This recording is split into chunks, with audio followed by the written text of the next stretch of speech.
व्रज जनारी यमुना तीरावनचारी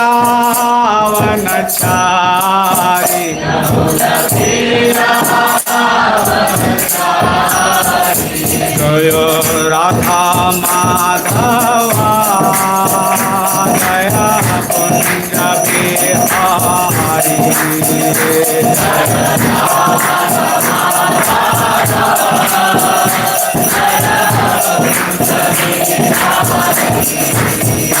जय राधा माधवा जय कुंज बिहारी जय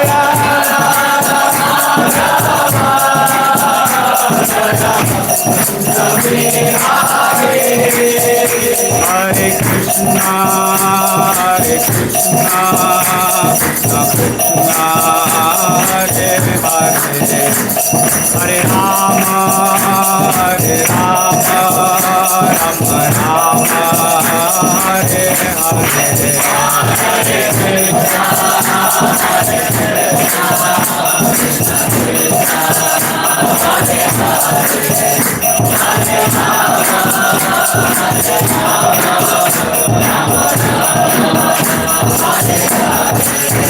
जय प्रभुपाद जय प्रभुपाद जय प्रभुपाद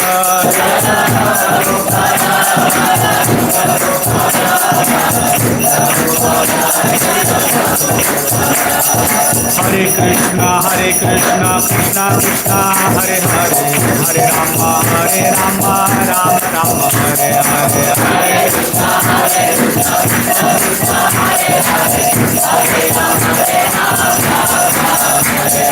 हरे कृष्णा हरे कृष्णा कृष्णा कृष्णा हरे हरे हरे राम राम राम हरे हरे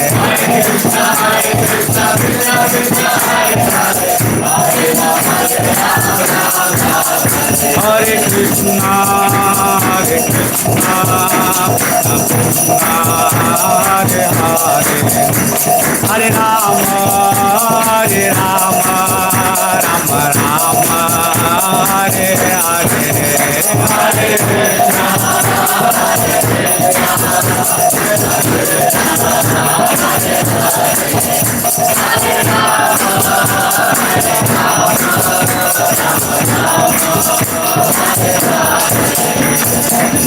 श्रील प्रभुपाद की जय।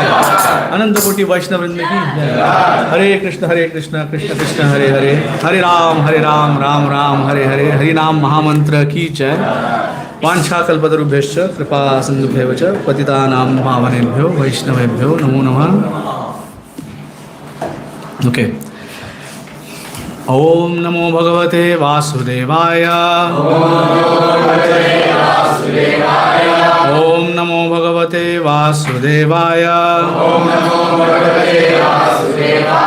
ओम नमो भगवते वासुदेवाय। नारायणं नमस्कृत्य नरं चैव नरोत्तमं देवीं सरस्वतीं व्यासं ततो जयमुदीरये। नष्टप्रायेष्वभद्रेषु नित्यं भागवत सेवया भगवती उत्तम श्लोके भक्तिर्भवति नैष्ठिकी। We are going to read the translations of verses 24 through 39, but the verse that we are going to focus today is verse number 36 of chapter 14, 9th canto. 9, 14, 24 to 39. We'll read the translations. We can do that together. We can read the translations together in chorus, and then we'll get a little bit of a context of where we are in the Bhagavatam, and then we'll dive into this particular verse. Okay? Is that good? Okay. So we have it on the board. 24? Okay, perfect. All right. Together. 1, 2, 3. Shukadeva Goswami continued. The best of human beings, Pururava, began freely enjoying the company of Urvashi, who engaged in sexual activities with him in many celestial places, such as Chaitra-ratha and Nandan-kanan, where the demigods enjoy. Urvashi's body was as fragrant as the saffron of a lotus. Being enlivened by the fragrance of her face and body, Pururava enjoyed her company for many days with great jubilation. Not seeing Urvashi in his assembly, the king of heaven, Lord Indra, said, "Without Urvashi, my assembly is no longer beautiful." Considering this, he requested the Gandharvas to bring her back to his heavenly planet. Thus the Gandharvas came to earth, and at midnight, when everything was dark, they appeared in the house of Pururava and stole the two lambs entrusted to the king by his wife Urvashi. Urvashi treated the two lambs like her own sons. Therefore, when they were being taken by the Gandharvas and began crying, Urvashi heard them and rebuked her husband. "Now I am being killed," she said, under the protection of an unworthy husband who is a coward and a eunuch, although he thinks himself a great hero. "Because I depended on him, the plunderers have deprived me of my two sons, the lambs, and therefore I am now lost. My husband lies down at night in fear, exactly like a woman, although he appears to be a man during the day." Pururava, stricken by the sharp words of Urvashi, like an elephant struck by its driver's pointed rod, became very angry. Not even dressing himself properly, he took a sword in hand and went out naked into the night to follow the Gandharvas who had stolen the lambs. After giving up the two lambs, the Gandharvas shone brightly like lightning, thus illuminating the house of Pururava. Urvashi then saw her husband returning with the lambs in hand, but he was naked, and therefore she left. No longer seeing Urvashi on his bed, Pururava was most aggrieved. Because of his great attraction for her, he was very much disturbed. Thus, lamenting, he began traveling about the earth like a madman. Once during his travels all over the world, Pururava saw Urvashi, accompanied by 5 companions, on the bank of the Saraswati at Kurukshetra. With jubilation in his face, he then spoke to her in sweet words as follows: "O my dear wife, O most cruel one, kindly stay, kindly stay. I know that I have never made you happy until now, but you should not give me up for that reason. This is not proper for you. Even if you have decided to give up my company, let us nonetheless talk for some time. O goddess, now that you have refused me, my beautiful body will fall down here, and because it is unsuitable for your pleasure, it will be eaten by foxes and vultures." Urvashi said, "My dear king, you are a man, a hero. Don't be impatient and give up your life. Be sober and don't allow the senses to overcome you like foxes. Don't let the foxes eat you. In other words, you should not be controlled by your senses. Rather, you should know that the heart of a woman is like that of a fox. There is no use making friendship with women." Our women as a class are merciless and cunning. They cannot tolerate even a slight offense. For their own pleasure, they can do anything irreligious, and therefore they do not fear killing even a faithful husband or brother. Women are very easily seduced by men. Therefore, polluted women give up the friendship of a man who is their well-wisher and establish false friendship among fools. Indeed, they seek newer and newer friends one after another. "O my dear king, you will be able to enjoy with me as my husband at the end of every year for one night only. In this way, you will have other children one after another." Okay, we'll stop, pause there, and we'll chant this verse. Urvashuvacha Mamritha Purushosi Tvam Masmadvadyurvraka ime Kvapi sakhyam na vai strinam Vrkanam hridayam yatha Urvashuvacha Mamritha Purushosi Tvam Masmadvadyurvraka ime Kvapi sakhyam na vai strinam Vrkanam hridayam yatha Urvashuvacha Mamrita Purushosi Tvam. Third line? Second. Well, we can do your usual thing, whatever you do normally. Yeah, go for it. That's the verse. You're not able to see?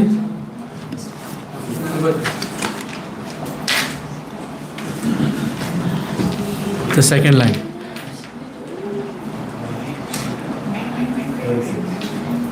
That one, yes, the English one. Take your time, no rush.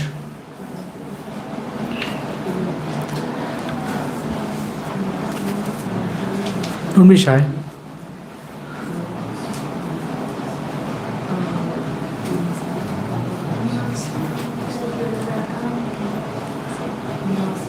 Urvashuvacha Okay. Masmatvadyurka ime. Vapi swabhyam na vaistrinam. Kwapi sakyam na vaistrinam. Vakranam pradyalyam yatha. Vrikanam hridayam yatha. Urvasi uvacha. Urvashi uvacha. Mamrita purushosi tvam. Mamrita purushosi tvam. Masmat vaidurviktai me. Masmatvadyurka ime. Kwapi satyam na vaistrinam. Kwapi sakyam na vaistrinam. Viknam vadyam yatha. Vrikanam hridayam yatha. Urvashi uvacha. Urvashi uvacha. Mamrita purushosi tvam. Mamrita purushosi tvam. Masmatvadyurka ime. Kwapi sakyam na vaistrinam. Kwapi sakyam na vaistrinam. Na vaistrinam. Na vaistrinam. Vrikanam hridayam yatha. Vrikanam hridayam yatha. Urvashi uvacha. Urvashi uvacha. Amritah purushosi tvam. Mamrita purushosi tvam. Masmatvadyurka ime. Masmatvadyurka ime. Kwapi sakyam na vaistrinam. Vikanam hridayam yatha. Vrikanam hridayam yatha. Urvashi uvacha. Mamrita purushosi tvam. Masmatvadyurka ime. Kwapi sakyam na vaistrinam. Kwapi sakyam na vaistrinam. Vrikanam hridayam yatha. Urvashi uvacha. Urvashi uvacha. Mamrita purushosi tvam. Mamrita purushosi tvam. Masmat vaidurviktai me. Masmatvadyurka ime. Vapi sakyam na vaistrinam. Kwapi sakyam na vaistrinam. Vikanam hridayam yatha. Vrikanam hridayam yatha. Jai. Okay? You want to say the full verse, Prabhu? In Sanskrit? Yeah, Sanskrit. Urvashi uvacha. Urvashi uvacha. Mamrita purushosi tvam. Mamrita purushosi tvam. Masmatvadyurviktai me. Masmatvadyurka ime. Vapi sakyam na vaistrinam. Kwapi sakyam na vaistrinam. Vikanam hridayam yatha. Vrikanam hridayam yatha. The word by word translations. Urvashi uvacha. Urvashi said.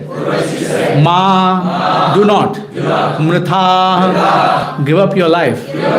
Purushaha, male. Asi, are. Tvam, you. Masma, do not allow it. Tva, unto you. Adyuhu, may eat. Vrika, the foxes. Ime, these senses. Do not be under the control of your senses. Kwa api, anywhere. Sakyam, friendship. Na, not. Vai, indeed. Strinam, of women. Vrikanam, of the foxes. Hridayam, the heart. Yatha, as. Translation by and purport by His Divine Grace Srila A.C. Bhaktivedanta Swami Prabhupada. Srila Prabhupada ki. Urvashi said, my dear king, you are a man, a hero. Don't be impatient and give up your life. Be sober and don't allow the senses to overcome you like foxes. Don't let the foxes eat you. In other words, you should not be controlled by your senses. Rather, you should know that the heart of a woman is like that of a fox. There is no use making friendship with women. Please repeat the translation. Urvashi said, my dear king, you are a man, a hero. Don't be impatient and give up your life. Be sober and don't allow the senses to overcome you like foxes. Don't let the foxes eat you. In other words, you should not be controlled by your senses. Rather, you should know that the heart of a woman is like that of a fox. There is no use making friendship with women. Purport by Srila Prabhupada. Chanakya Pandit has advised, Vishvaso naiva kartavyah strishu raja kuleshu cha. Never place your faith in a woman or a politician. Unless elevated to spiritual consciousness, everyone is conditioned and fallen. What to speak of women who are less intelligent than men. Women have been compared to Shudras and Vaishyas, Striyo Vaishyas tata Shudra. On the spiritual platform, however, when one is elevated to the platform of Krishna consciousness, whether one is a man, woman, Shudra or whatever, everyone is equal. Otherwise, Urvashi, who was a woman herself and who knew the nature of women, said that a woman's heart is like that of a sly fox. If a man cannot control his senses, please note, if a man cannot control his senses, he becomes a victim of such sly foxes. But if one can control the senses, there is no chance of his being victimized by sly fox-like women. Chanakya Pandit has also advised that if one has a wife like a sly fox, he must immediately give up his life at home and go to the forest.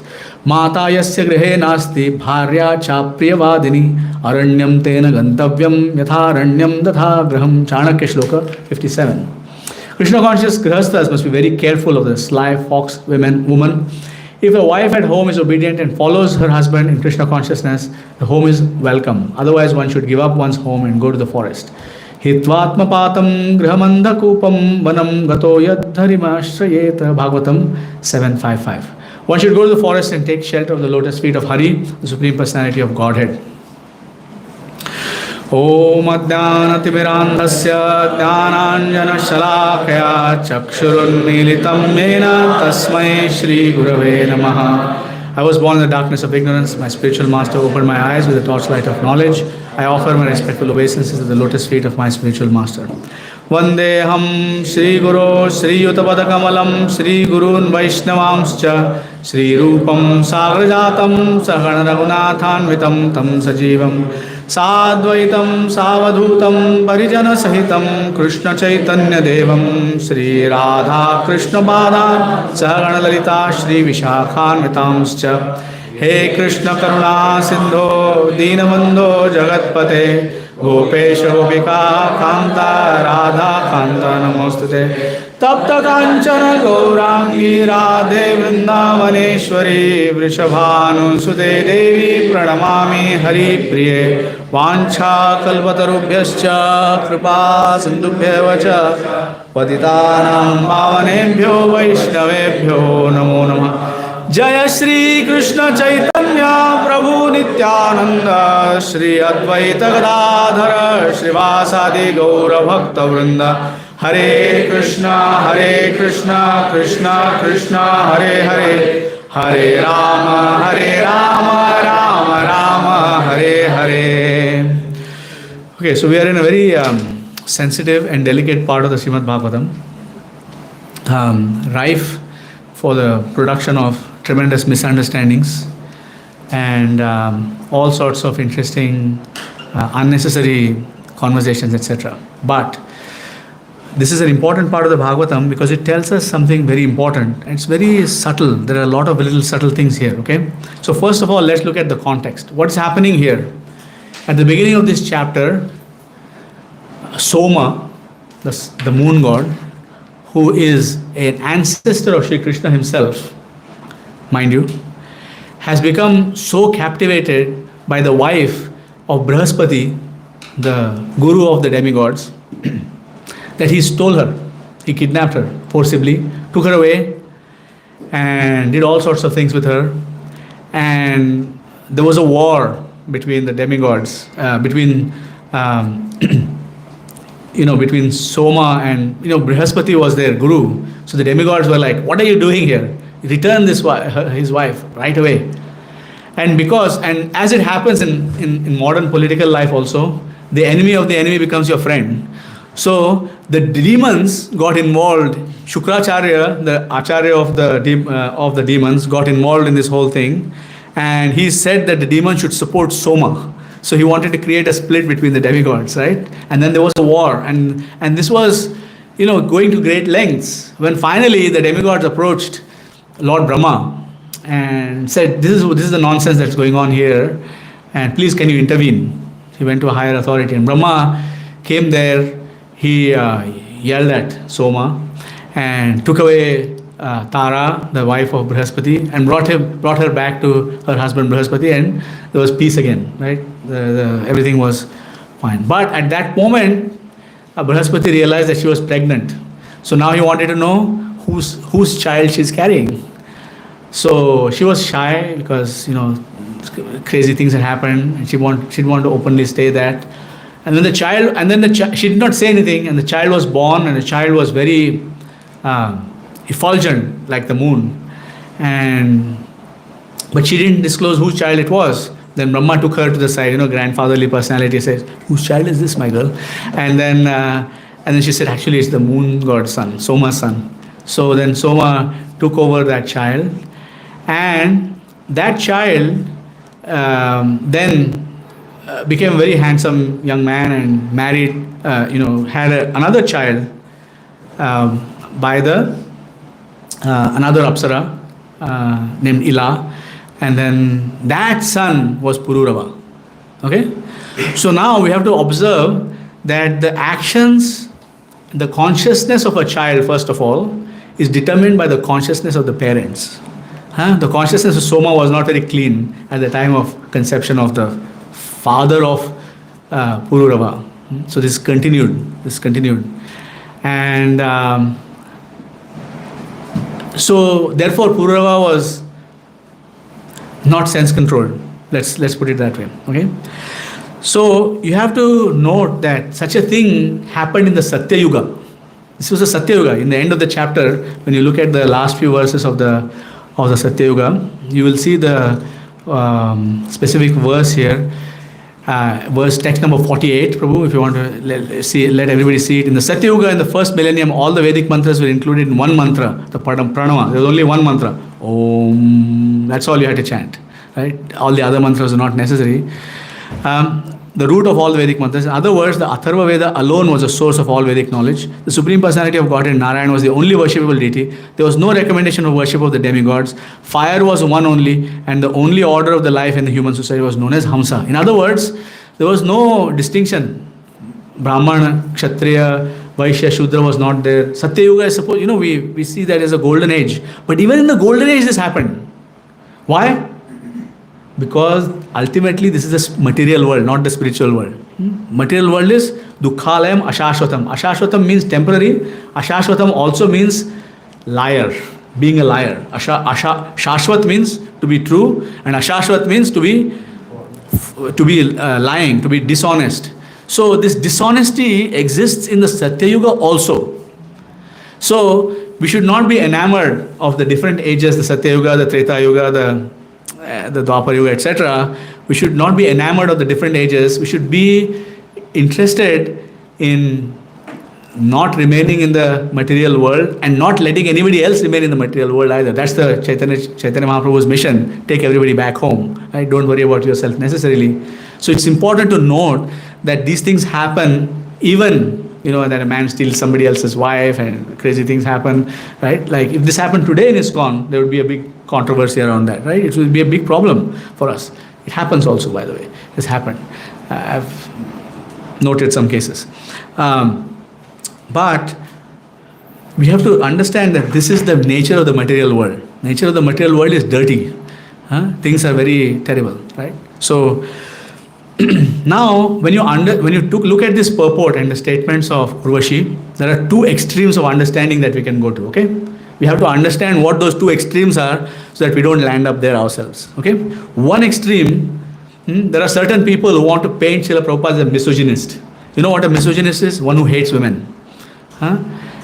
So they want to do that, and they use these kinds of purports and these kinds of translations that Srila Prabhupada is being extremely honest in to paint him as someone who hates women. Right? This is an extreme of understanding, right? He's not a misogynist. Srila Prabhupada is not a chauvinist. Srila Prabhupada is not a misogynist. Srila Prabhupada is none of these ists. Srila Prabhupada is purely transcendental. And therefore, he's speaking the truth as it is without trying to sugarcoat stuff. Okay? Without trying to be politically correct or whatever. He's trying to give it as it is. We have to understand in that spirit. Now, what is the other extreme? The other extreme is that there are men who don't have respect for women, fundamentally, like in their heart, they have some kind of issues. And they will use these kinds of purports and these kinds of verses to say, see, women are completely useless. See, look at this, what Prabhupada is saying. And they will use this to justify this.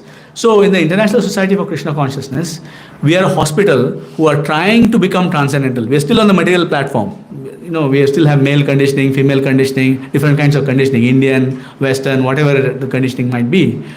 And because we are in that state, we have both extremes within ISKCON. We see them. Huh? But we should not be disturbed by these extremes. We have to understand, like, the spiritual consciousness means as a person who can keep two contradictory things in their head and not be disturbed by those. Right? This is very super important for us to realize that, to understand that there are two extremes, and both the extremes need to somehow or the other coexist and cooperate, because they need to everybody needs to progress in spiritual life, and that cannot happen if we start kicking people out, one extreme or the other extreme, right? So the shoe cannot drop. We need to go with everybody. Ultimately though, both these two extremes come from one basic thing, and that is bodily consciousness. To consider that I am a product of material nature, Srila Prabhupada says in various products. Maya means the understanding that I am a product of this material nature. I'm a man, I'm a woman, I'm rich, I'm poor, I'm smart, I'm dumb, whatever that might be. I'm strong, I'm weak. Whatever those designations might be, those designations are the problem for these kinds of extremes. So we should understand that, okay? Now, next thing I made some different points, okay? First of all, let us counter the point that Vedic culture is disrespectful to women. Okay? Let us counter that point. Everybody should understand this very carefully, that Vedic culture is nothing of that sort. Vedic culture is the highest possible culture, and there is no disrespect for any personality, not even an ant, what to speak of a woman. Okay? So, in the Bhagavad Gita, Krishna says, Dhriti Meda, Smriti, he mentions these different wonderful qualities that everybody is striving to have. Everybody wants to be brave, everybody wants to be strong, everybody wants to be intelligent, everybody wants to, have very good memory, all of these things, correct? So all of these qualities Krishna is mentioning in the female. In other words, the controlling deities of all of these good qualities are actually female. All opulence is actually female in nature, right? This is important to note, right? And everybody is hankering for opulence, right? If you look at, Bhakti Brihad Bhagwat Maharaj says that if you look at the universal administration of Krishna, the Department of Defense is handled by who? Durga Devi. The Department of Education is handled by who? Saraswati Devi. The Department of Finance is handled by who? Lakshmi Devi, right? So would you put an unintelligent person in charge of these important departments? No. So this is another thing. Now, okay, this is a universal administration. Now let us look at bhakti, where we stand, okay? What do we pray? Who do we pray to? Who is the topmost person that we pray to? When we chant the Hare Krishna Mahamantra, who is Hare? We are calling to Srimati Radharani. She is female, not unintelligent whatsoever. Right? Who are the other topmost devotees, like the topmost saints that all of our acharyas aspire to serve? The gopis, 108 gopis, who are represented by the 108 beads on our japmala, on our chanting beads. They're all great saints. In fact, our great acharyas are all gopis. Bhaktivinoda Thakur is Kamala Gopi.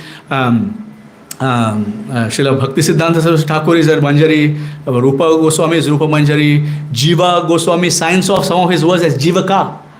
A female in a male body, he signs off his works like that. So it's actually, that is a basic understanding. Okay? Now the second main, even more fundamental understanding of us as spirit souls from the Bhagavad Gita is, Krishna says, Bhumirapo nalo vayu khammano buddhirevacha ahankara iti yamme bhinna prakritirashtadha. Okay? Apareyam mitastvanyam viddhi me prakritim param jiva bhutam mahabaho yayedham dharyate jagat. That verse actually classifies ourselves as apara prakriti. Apara iyam viddhi me prakritim param. So we are the highest Prakriti. Every single living entity, no matter whether it is the body of a dog, whether it is the body of a man, body of a woman, body of any little creature, even a tiny insect, is all of us, spiritually speaking, in the relationship with God, we are all female in nature. We are meant to serve God. We are meant to be enjoyed by God. That is what, when we chant Hare Krishna, Krishna gets a particular flavor from our chanting. So that is our role. It doesn't matter whether we are a body of a man or a woman, we are all female in that respect. Okay, so when we understand that, when we understand these three things, the fact that in Vedic culture, women are the finest opulences, women are hold the finest positions, women hold the finest devotional positions in Krishna's pastimes, right? When we understand that we ourselves are Prakriti, we should understand that there is no space or room for any kind of misogyny in Vedic culture. Okay, this is not there. Now, it talks about there is an important underlying theme that is going on here, okay? So that is marriage. It's a marriage between a handsome man and a beautiful woman, okay? So what was that marriage based upon? It was based upon sense attraction, sense gratification, right? Urvashi wanted her senses gratified by Pururava, and Pururava wanted his senses gratified by Urvashi. In other words, in their marriage, there was no love. Pururava wanted Urvashi so that she could satisfy his senses. Urvashi wanted Pururava so he could satisfy her senses. So, the fundamental understanding of marriage in Vedic culture is that it must be based on Krishna consciousness. We look at the other factors, like, we make sure that the personalities are, try to make sure that the personalities are matching and different kinds of things are matching, etc., etc. But those things are actually optional. The fundamental thing is Krishna consciousness. If everything else is matching but there is no Krishna consciousness, the marriage will not survive. Because these things are fleeting. In 2 years, the other person's every attractive quality will begin to become the most hateful quality of that person. People who are married can attest to the fact that, my wife was telling me that sometimes you can be breathing too loud. Blinking. You're blinking too loud. Right? So this can happen, and this is a fact. But if there is no Krishna consciousness, then the blinking will drive you to divorce. I don't like the way she blinks anymore. I don't buy the way he breathes anymore. The same things that attract a person. A man is strong and a man is decisive and makes decisions and goes in there and does this thing that attracts the woman. Then after marriage, I have many people that I mentor, okay? After marriage, the woman comes and says, he's so stubborn, doesn't listen only. That's what you married him for? And the man comes to me and says, oh, she's so, she's so delicate. That's what you married her for. Because you wanted to be that protector person. And now that delicate nature is a cause of problem for you.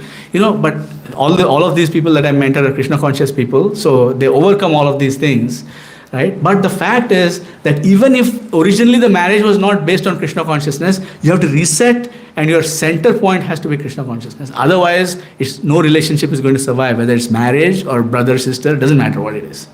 Doesn't matter. Okay? It is not going to survive. Okay? So, in this verse, there is a very interesting play on words. You see, there is this fox versus fox versus fox versus fox 4 times, right? You look at that. So the first fox is the senses. The second fox is the foxes that will eat the body of a man who has died in the jungle, right? The third fox is the mind of a woman, materialistic woman, and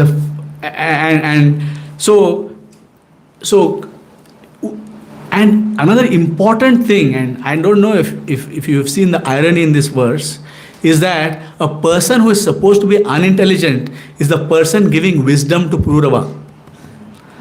Okay? Please note that Pururava was ready to kill himself. He's finished. He was finished. He was ready to commit suicide. Right? But Urvashi is the person who is saying, don't do this. I will tell you how this whole thing works, by the way, with materialistic women, because I am one. I'm an apsara, right? I'm this, and I'll tell you how this works. Let me enlighten you. Okay? Right, let me teach you how this works in the material world here, okay? So I'm fine, I have many other men actually. So I will be with you for 1 day a year. Okay? That's what you get from now onwards. Right? You can have many other sons in this way. Okay, so it's important to understand that in that verse, that famous verse that Srila Prabhupada has quoted, Striyo Vaishyas Tatha Shudra, so in that particular verse, you have to note that 99% of the population is covered. Not just women. Because how many Brahmanas are there in the world? A Brahmana is Shamo, Damo, Titiksha. How many people are there? Even the fellows born in Brahmin families are Shudras only. Because Janmani Jayate Shudra, Samskarat Bhavet Vijaha, Veda Pathat Bhavet Vipro, Brahma Janati the Brahmana. A person who has Brahman realization is a Brahmana. Who has Brahman realization? In the world. The Brahmanas have Brahman realization? They don't. So all the 99.9% of the whole population is covered in that Striyo Vaishyas Tatha Shudras Tepi Yantis Param Gatim. The Bhagavad Gita was meant for less intelligent people, and we cannot even understand the Bhagavad Gita. What does that make us? Right? How many years does it take us to understand the Bhagavad Gita? Right? So we have to understand that. Who is less intelligent? Less intelligent is a person who thinks that they are the body. It doesn't matter if you're... So, many times I have heard spiritual masters saying that in the modern world, the biggest problem is, men behaving like women. Being very petty and being very not strong, basically. Right? And of course, there's an opposite problem also, where women are trying to, go out of that, their natural roles. Right? But a fundamental problem is sense control. Now, another, I want you to bring up this verse, Prabhu, from the purport of the 60th verse of chapter 260, Bhagavad Gita. Okay? So, in this particular verse, okay, Yamunacharya Alavandar, the guru of Ramanujacharya, one of the greatest acharyas, is saying this verse. He's saying, Yadavadi Mamma Chitta Padaravinde, Krishna Chitta Padaravinde, Navanava Rasat Dhamani Rantumasit, Tadavadi Nari Sangame Smaryamane Bhavati Mukha Vikara Shushtu Nishtivanamcha. That's what he's saying there in that verse. So, an immature person reading that verse is going to read that as spitting at a woman. No, he's spitting at his thought of sex life with a woman. That's what he's spitting at. Right? So that's important to understand. Yamunacharya, none of our acharyas are haters of any particular class of people or animals or whatever it is. They are lovers of everybody, because that is the fundamental defining feature of a Vaishnava. Paradukha Dukhi. They are Suhridam Sarvabhuta. They are Suhridam of everybody. They are the best friend of everybody. They are not like that. So he's spitting not at the thought of a woman, he's spitting at his idea of sex pleasure with a woman. Because Yamunacharya, the history was, Yamunacharya Alavandar, when he was a teenager, a young boy actually, he defeated a very great Pandit in a debate, who was it's a long story, I won't get into the story right now, but we can talk about it at some other time. And as a reward, he got 50% of that king's kingdom. So from being a very poor Brahman boy, he became the king of half of this South India. And as a king, you get there's a lot of facilities for sense gratification. There are people lined up to give you sense gratification because you're a powerful person. After that, Yamunacharya gave it up and became a sadhu. But at that time, he remembered his life. All of us, whoever before devotional service, we may have done things that we sometimes remember that. And the mature devotee spits at the thought of sense gratification. The immature devotee falls into it and has nostalgia for, goes back to your materialistic friends and goes back to your materialistic ideas and thoughts and this kind of stuff. Okay, so this is important. I have just two more points to make and then I will pause for your questions. Srila Prabhupada is mentioning the verse, in the purport, he's mentioning this instruction by Prahlad Maharaj, one of the Mahajans. And remember that this Tat sadhu manye asuravarya dehinam sada samudvigna dhyam asatgrahat hitvatmaghatam. We should go back to that. Hitvatmaghatam grahamanda kupam varam braje varam gatoyad harimashrayeta. So that's from the Srimad Bhagavatam 755. The advice was given by Prahlad Maharaj to who? To his father, Hiranyakashipu, because he was a Grihamedhi. So Srila Prabhupada is saying, giving the difference between Grihastha and Grihamedhi. So Krishna crosses grihasthas must be careful of this life of woman. In other words, actually, if you are a strong grihastha, there will be unscrupulous women who are attracted to you. This will happen. It's a natural thing. Women are attracted, but you have to be careful of such persons. Even if that woman may happen to be once upon a time your wife. Sometimes it happens that you get attracted by such a person, you get married to that person. But the same thing applies to a woman also. You have to be very careful of a materialistic man when you are in Krishna consciousness. Try not to get involved with them. Materialistic people cannot be trusted, right? So, ultimately speaking, Srila Prabhupada is saying all of these things with a view of trying to protect someone who is the target of exploitation in our modern world, right?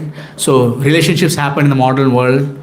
Who suffers the pain from the relationship broken afterwards more? It's not the man. It's actually the woman. She's saddled with a whole bunch of responsibilities. She's saddled with a whole bunch of unnecessary burdens. And even when you're talking about the degradation of the body, the woman's health is what suffers in the whole process of enjoying illicit relationships, etc. She's the one taking all the medication. She's the one going through all the surgical procedures. She's the one doing all of these things. So Srila Prabhupada is saying all of these things with a view to carefully help everybody understand the mind of a materialistic person, whether it's a man or a woman, right?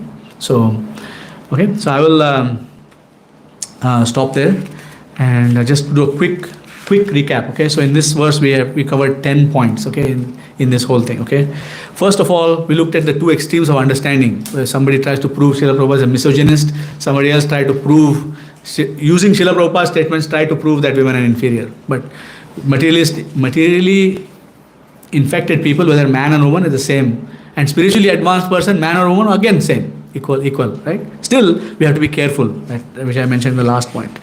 Right, bodily consciousness is a problem. We talked about how there is no lack of respect for any class of person in Vedic culture, right? We talked about that. We looked at how we are all actually female as Prakriti, right? So therefore, it makes no sense. How I just digress for a moment, how a man is born as a woman and how a man is born as a woman is born as a man, how that happens. We've all been women, we've all been men, right, in different lifetimes. How it happens is at the moment of death, we think of somebody of the opposite sex. Yam yam vapiswaran bhavam tajatyante kalivaram tam tamemaite konteya sada tad bhava bhavitaha. Then the woman becomes a man. And the same thing happens to the man. Yam yam vapiswaran bhavam, he's thinking of a woman, he becomes a woman.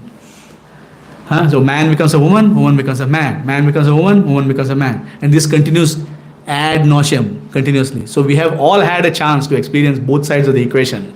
Nothing left for us to experience anymore except pure devotion, right? So this is important. So marriage must be based on Krishna consciousness. Anything based on sense gratification is, and we talked about the fox versus fox versus fox versus fox in this verse. So you can see the poetry in the Bhagavatam. Even we looked at the irony of this verse, where the supposedly less intelligent person is explaining supposedly the more. So you can see that the verse itself is saying, that it's very relative. Both of them are materially placed. So one is intelligent, one is anti-intelligence. We looked at who is less intelligence. Anybody who think that they are this body. We looked at Yamunacharya's famous verse, which is quoted in 260 by Srila Prabhupada, which is again used by crazy people to make the point that Yamunacharya also was, they thought that women were worth spitting on, right? It's crazy nonsense. So we looked at that. We looked at the difference between Grihastha and Grahamedi. Somebody who is focused on sense gratification is a Grahamedi. Somebody who is focused on living in the home for Krishna consciousness as a Grihastha. And to be careful of Grahamedis, whether they are male or female.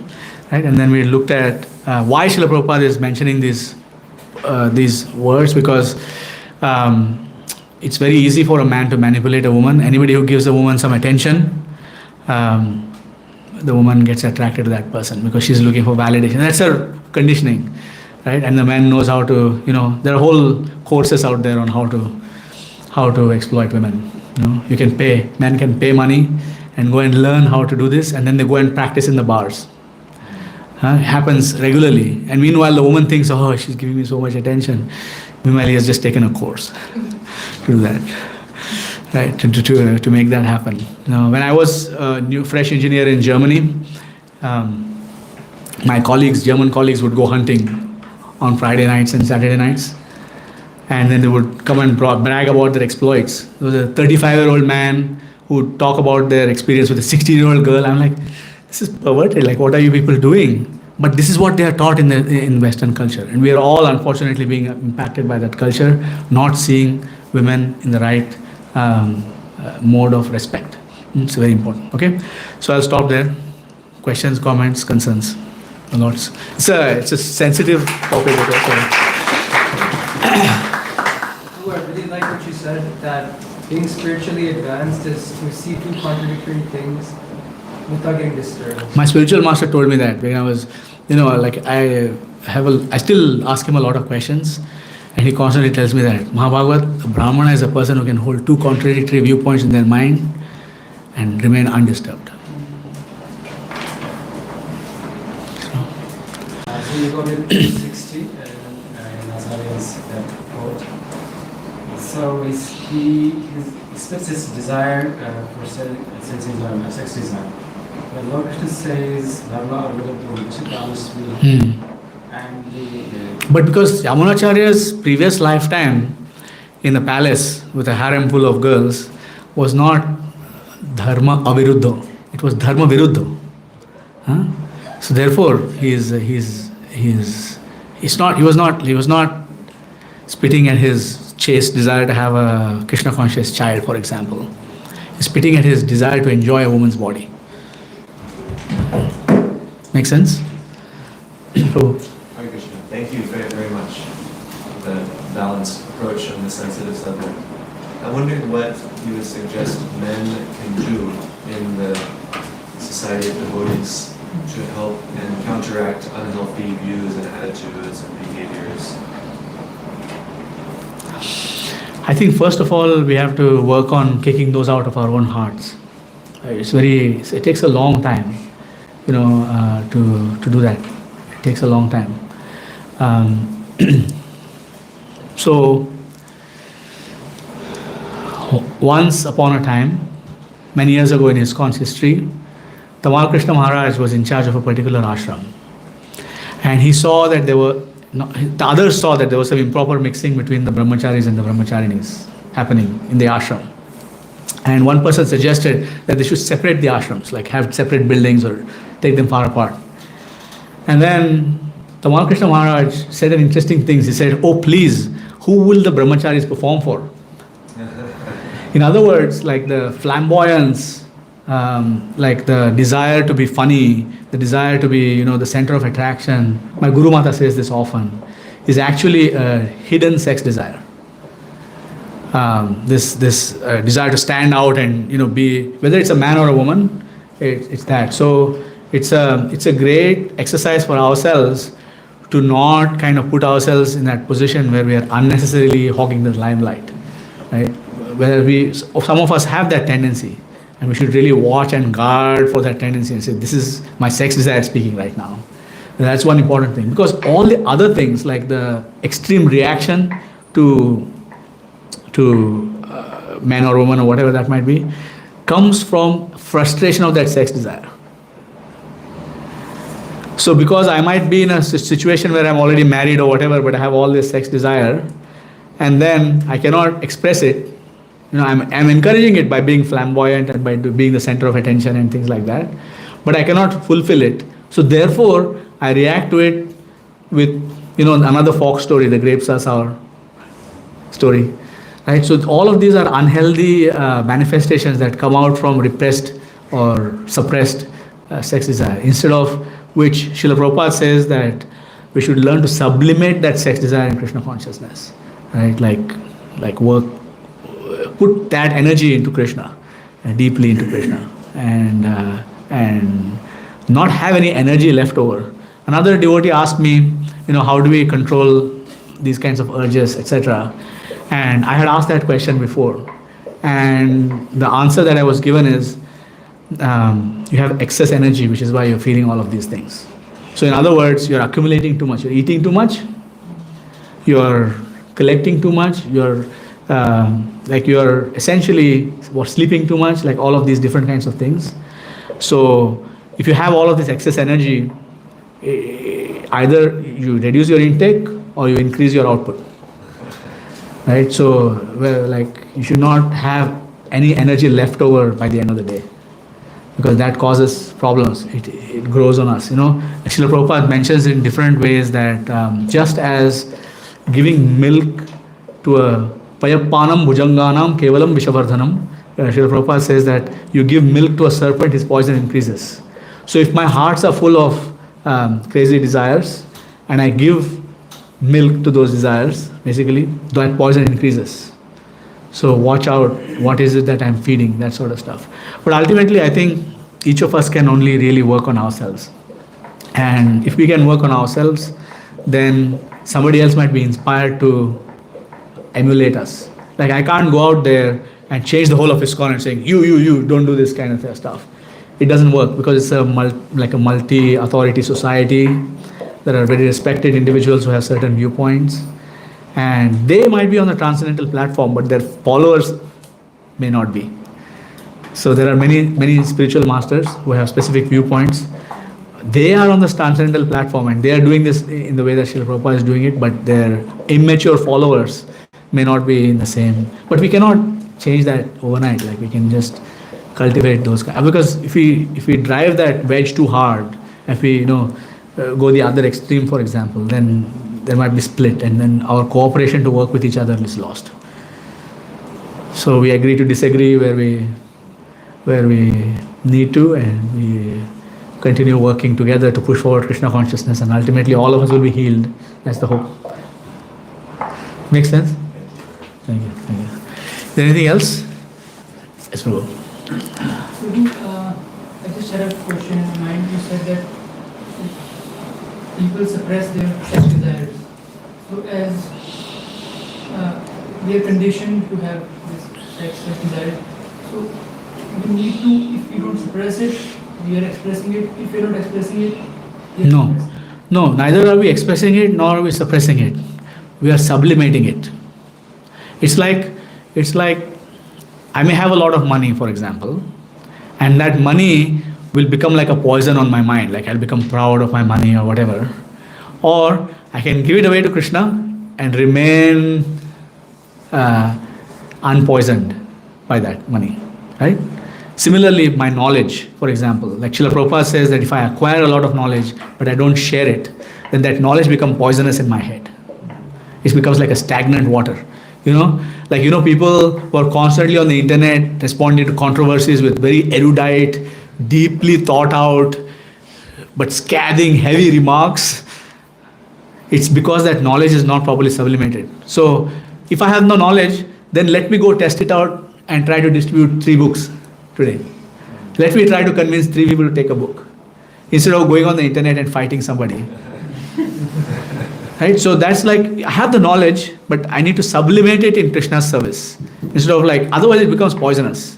So yes, we have that desire. Yes, we have that heart, but we need to use that.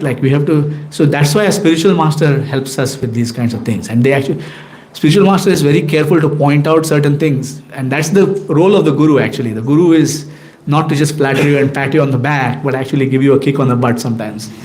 Right? And say, this is where you're going, by the way. This is a slippery slope. This is where this is leading to, by the way. And this is where it's coming from. And if we are intelligent enough, then we will take that. And the guru will give us more of that, what we need in order to become purified. But otherwise, if we are very weak in our faith and all that, then the guru will only be patting us on the back because they are worried that we will stop chanting if they give us some heavy instruction, for example. Right? Many gurus, there's no such guru who is lenient or strict or whatever, right? They behave differently according to the disciple. Make sense? So you have to sublimate it, and you have to find out how to sublimate it by speaking to seniors who have done it or who are doing it, for example. But it's very difficult, I agree with you. It's very difficult. It's not easy at all. Because the world we live in is a very dangerous place, where everywhere this is encouraged. And I know one devotee in India, for example. He's a young man, looking to get married, and his relatives and family members, because of his nature where he has sublimated everything in Krishna consciousness and he has no drive for certain materialistic things, actually think that he's impotent. And he's facing tremendous pressure from his family because they think that not doing these kinds of things means that he's not a quote unquote a man. And he just wants to have a Krishna conscious marriage. He doesn't want to get involved with these. India is rampant with this crazy stuff right now. He doesn't want it. And his friends, his family members, those who are not Krishna conscious, think that something is wrong with you. And then such a person, if he's not weak in his faith, he's very strong with his faith, but if he's weak in his faith, then he will actually go and express it just to get these people off his back. But he won't do it. He's a very strong devotee. So you see big book distributors, big preachers, like these people, they have just figured out a way to sublimate that desire into Krishna service. Productive devotees, people who write, like you see Chaitanya Charan Prabhu, Radhesham Prabhu, look at their output on a daily basis. Right? That means they have taken all their energy and put it into Krishna. Or 99.9% of it anyways. Okay?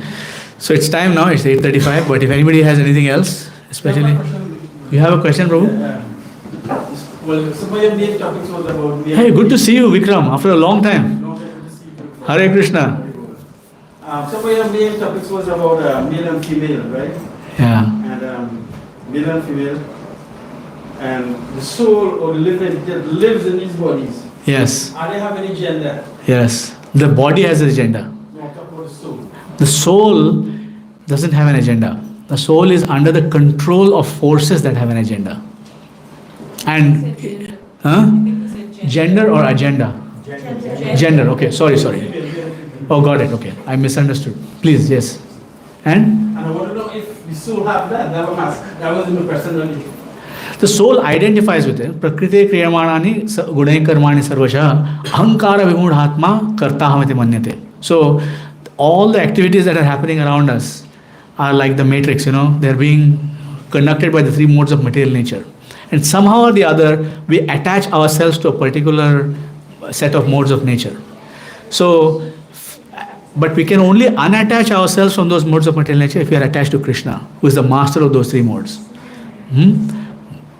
Mama maya duratyaya mameva yah prapadyante maya metam tarantite. So we cannot overcome our attachment to the modes of material nature unless we are attached, surrendered to the lotus feet of Shri Krishna. So that's the goal of devotional service, is for us to transfer that surrender to Krishna.